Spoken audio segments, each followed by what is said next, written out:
At this point, we need to think about where we will call this handle pedal destruction function. It will be called in response to something that happens in-game. Of course, that is, when we lose an apple, we want to destroy a pedal. If all pedals are lost, then we lose the game. The game manager is responsible for keeping track of game rules and scoring. For example, if you have a capture the flag game or a battle royale game mode, then the game mode is going to keep track of the rules. We can also use it to specify the default class that we want to use for the player, a default pawn class. I will demonstrate how to configure that later in the video. When creating a C++ project, a game mode is typically generated for your project automatically. You can always create a new one by deriving from a game mode base. Alright, in the source folder, I will open these files for editing, the Apple Picker game mode header, and the corresponding source file. As we can see, this derives from a game mode base. We also have the a game mode class that derives from a game mode base, but that includes stuff that we just don't need for this project. I will declare some functions that will handle what happens when we lose an apple or when we catch an apple. I will name those handle apple lost and handle apple caught respectively. I will also override the begin play function in the protected section.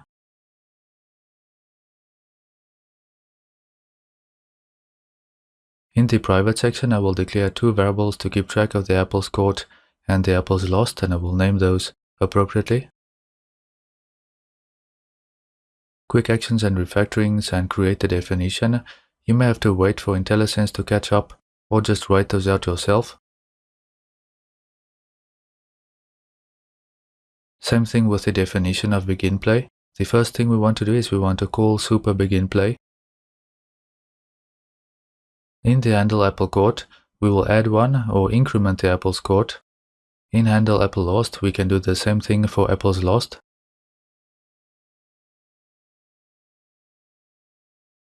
Then for debugging, we will log this so that we can see when an apple has been caught or lost, and how many apples has been lost or caught up until that point.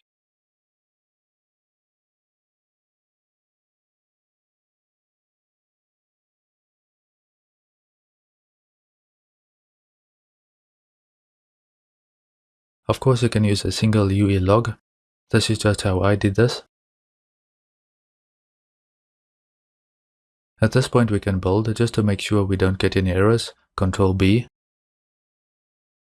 Then in the Apple Picker game mode header, in the private section, I will create a pointer to a basket base, which I'll simply name a basket. You can do a PTR suffix if you like, something that will indicate to you that this is a pointer. Back in the source file, in the constructor for the game mode, what are we going to assign to this pointer? Well, we want a reference to the first player's pawn, since that is an instance of our basket base class. We can use the helpers in the Kismet library, so I will include the Kismet /gameplay statics header. Then we can use the uGameplay statics get player pawn. I will pass in this for the world context object and 0 for the player index. The function returns the pawn for the player controller at the specified player index, in this case the first player, player 0. Now we want to cast and make sure we actually have an A-basket base.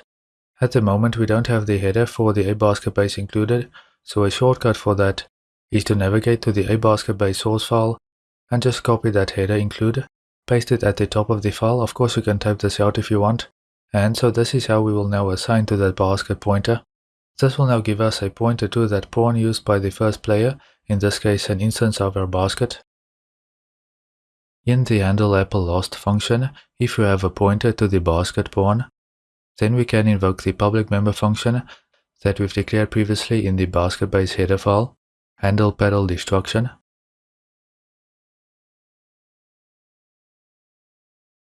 Before we continue, let's think about what we still need to do. After losing 3 apples, we need to stop spawning apples. Then we should also destroy any remaining apples without affecting scoring.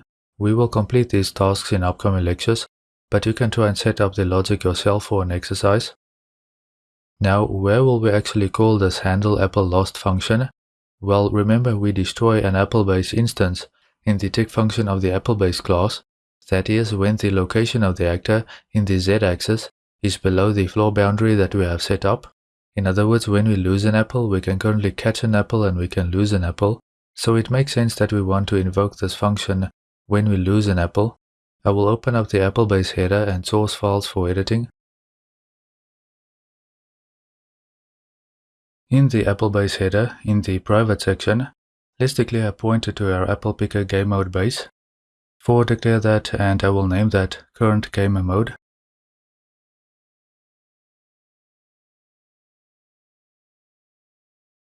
In the source file, as I mentioned before, we can type out the include, since we're actually now going to use the Apple Picker game mode base, or we can simply copy it from the source file of our game mode. To get the game mode, we will use a helper from gameplay statics, so I will also include kismet/gameplay statics. Next, in the beginplay function, I will assign to current game mode by casting to our Apple Picker game mode base. Notice that we can now select that a Apple Picker game mode from the menu. That is, if IntelliSense catches up in time. This is one reason why you may want to do the header include first, that is, when you know what you'll need ahead of time. The function that we will use is gameplay statics get game mode, and I will pass in this for the world context object. Now, where do we actually lose an apple? In the tick function, right? So that is where I will call handle apple lost. Remember, we have declared that as a public function in the game mode. From current game mode, notice that we can call handle apple caught and handle apple lost. We will invoke handle apple lost here. If we leave it like this, we may actually get a crash. Now, if you don't like this sort of thing, then you may want to keep watching, as I will leave it like this and show you the crash, and then also how to fix that. But I'll actually leave you with an exercise first. To show you the crash, I will build and run. We can play the game. It seems to work fine so far, but watch what happens when we lose an apple. When we lose an apple, the editor pauses for a second. That's typically not a good sign, and then we get a crash report. We get some sort of access violation. This is the kind of stuff that we have to deal with as C++ programmers. Why does this happen? Why do we get that crash? For an exercise, think of a possible solution to fix this crash so we don't get that crash. You don't have to implement it and test it if you don't want to.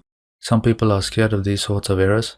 So just think about what you may do in this situation, and when finished, compare your notes to my solution. Back in the tick function for a Apple base, we can now do a check to see if we have a valid current game mode. Remember, we do a cast in begin play, but we don't do a check here. Also, instead of writing if here and copying the statements around, remember that if we right click, we have the snippet surround with option. So if current game mode, and I'll remove the comment. I will build and run that.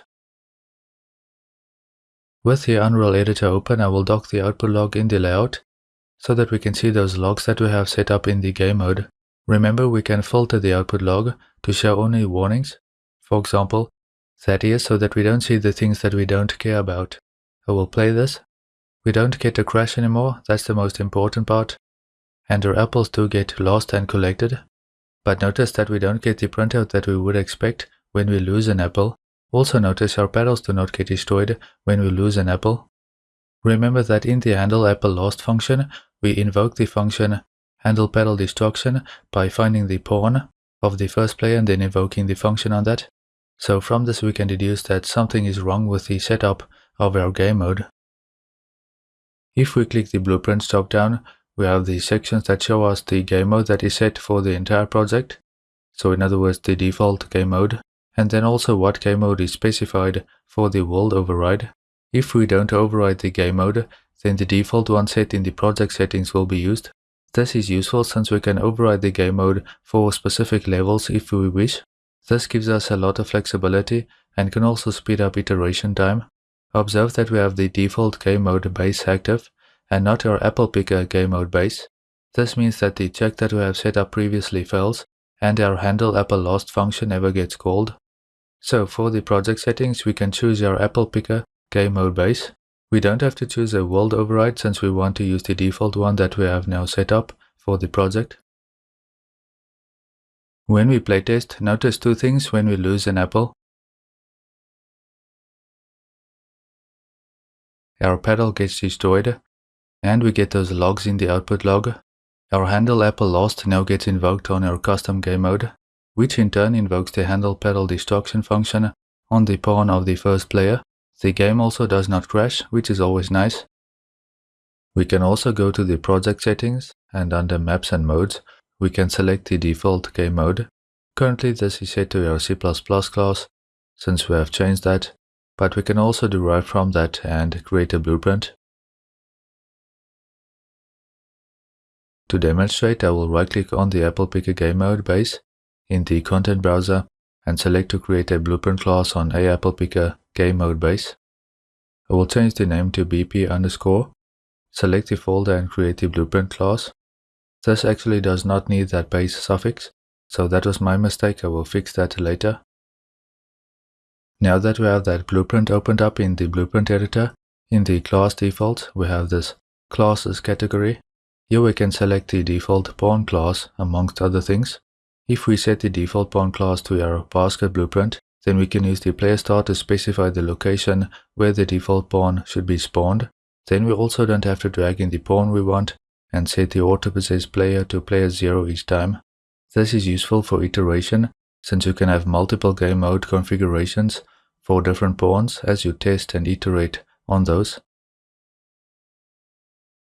Compile and save that, and now we can set that as the default game mode in the blueprint dropdown in the project settings section.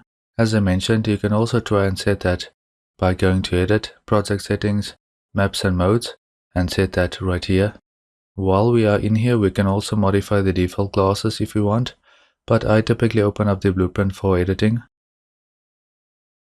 I will close those editors off for now and playtest.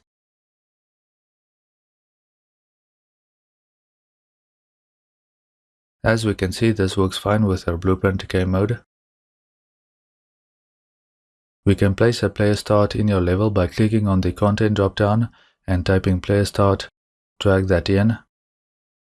We've already established the way we would like the basket to be, that is when we begin playing the game. So I will select the basket that we have in the level. Then in the details panel under transform, I can right click in the space and then select copy to copy the entire set of values for the location vector. Now we can delete the basket pawn from our level and select the player start. Paste those values by right clicking on the location and paste. Notice where our player start is. You may have to adjust that to where you would like that to be, of course.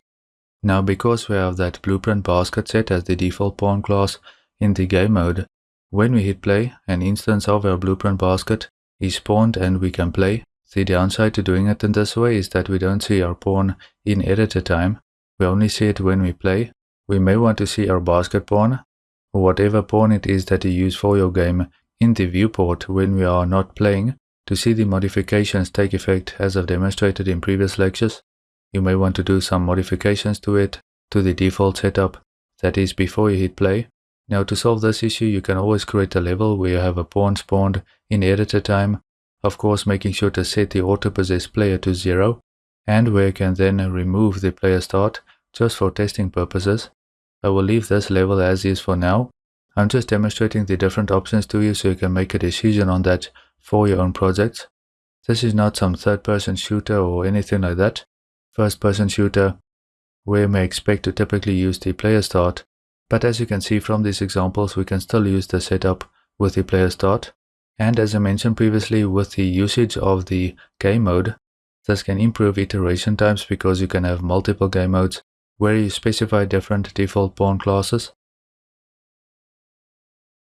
I will clean up a bit to wrap up this lecture. With the editor closed, in the Apple Picker Game Mode base header, I will initialize the basket pointer to null pointer.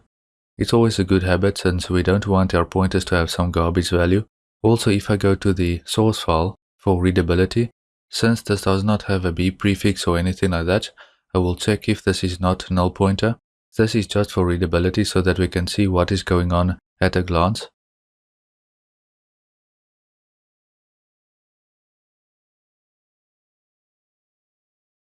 I will do the same thing with the current game mode pointer in the Apple base class.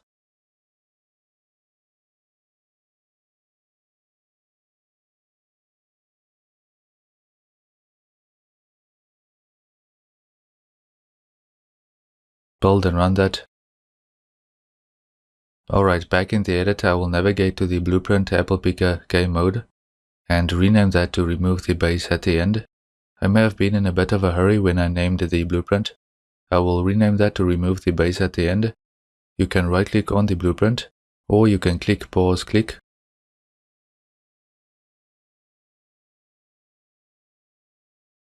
Now we get a warning message. We always need to keep dependencies in mind when we rename, change or delete stuff. Recall that we set the blueprint in the project settings, so we will now have to make sure that the renamed one is set for the default game mode.